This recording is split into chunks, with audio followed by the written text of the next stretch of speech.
चमक उठी सन 57 में, वह तलवार पुरानी थी, बुंदेलो हर बोलो के मुख हमने सुनी कहानी थी। अरे खूब लड़ी मर्दानी, वह तो झांसी वाली रानी थी। भारतीय स्वतंत्रता सेनानियों में झांसी की रानी लक्ष्मीबाई की वीरता को विशेष स्थान प्राप्त है। 18 जून को रानी लक्ष्मीबाई बलिदान दिवस के रूप में देश उनकी पुण्यतिथि पर उन्हें याद करता है।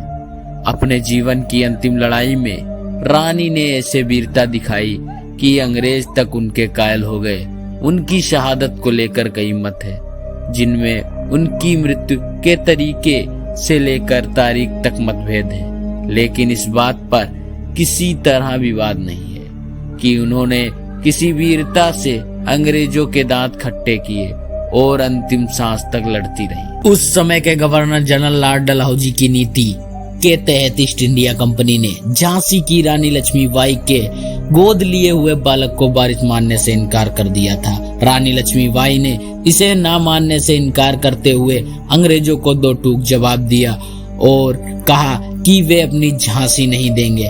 अब अंग्रेजों और रानी लक्ष्मीबाई के बीच युद्ध निश्चित हो गया, जिसको खत्म करने के लिए रानी भी तैयार थी। रानी के विद्रोह को खत्म करने के लिए कैप्टन ह्यू रोज को जिम्मा दिया गया था। 23 मार्च 1858 को अंग्रेज ने झांसी पर हमला किया और 3 अप्रैल तक जमकर युद्ध हुआ, जिसमें रानी लक्ष्मीबाई और तात्या टोपे का साथ मिला। इस कारण से वे अंग्रेजों को झांसी में घुसने से 13 दिन तक रोकने में सफल रही, लेकिन 4 अप्रैल को अंग्रेजी सेना झांसी में घुस गई और रानी लक्ष्मीबाई को झांसी छोड़ना पड़ा।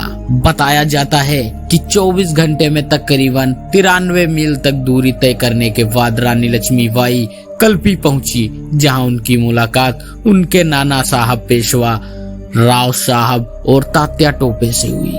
30 मई को ये सभी बागी ग्वालियर पहुंचे, जहां के राजा जयाजी राव सिंधिया अंग्रेजों के साथ थे, लेकिन उनकी फौज बागियों के साथ हो गई, जिसके बाद अंग्रेजी फौज ग्वालियर पहुंच गई, जहां निर्णायक युद्ध हुआ।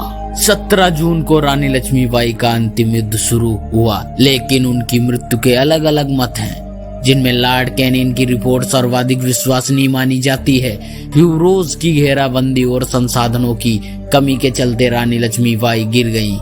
ह्यू रोज ने पत्र लिखकर रानी से एक बार फिर समर्पण करने के लिए कहा, लेकिन रानी अपनी सेना के साथ किला छोड़कर मैदान में आ गईं। उनका इरादा एक ओर से तात्या की सेना, दूसरी ओर से रानी लक्ष्मीबाई का ब्रिगेडियर स्मिथ की टुकड़ी को घेरना था, लेकिन तात्या समय पर नहीं पहुंच सके और रानी लक्ष्मीबाई अकेली पड़ गई। कैनिन की रिपोर्ट के अन्य सूत्रों के मुताबिक बताया जाता है कि रानी को लड़ते हुए गोली लगी थी, जिसके बाद विश्वस्त सिपाहियों के साथ ग्वालियर शहर के मौजूदा रामबाग तिराहे से नौगाड़ा रोड पर आगे बढ़ते हुए स्वर्ण रेखा की नदी की ओर बढ़ी। नदी के किनारे रानी का नया घोड़ा अकड़ गया। रानी ने दूसरी बार नदी पार करने का प्रयास किया, लेकिन वह घोड़ा अड़ा रह गया।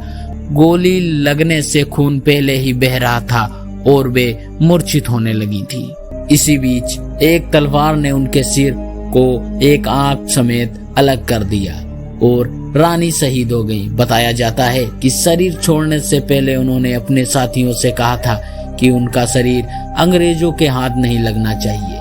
उनके शरीर को बाबा गंगादास की शाला के साधु झांसी की पठान सेना की मदद के लिए शाला में ले गए, जहां फौरन उनका अंतिम संस्कार कर दिया गया। रानी की वीरता देखकर खुद ह्यू रोज ने भी लक्ष्मीबाई की तारीफ की। रानी के शरीर छोड़ने की तारीख पर मृत्यु नहीं दिखाई देता।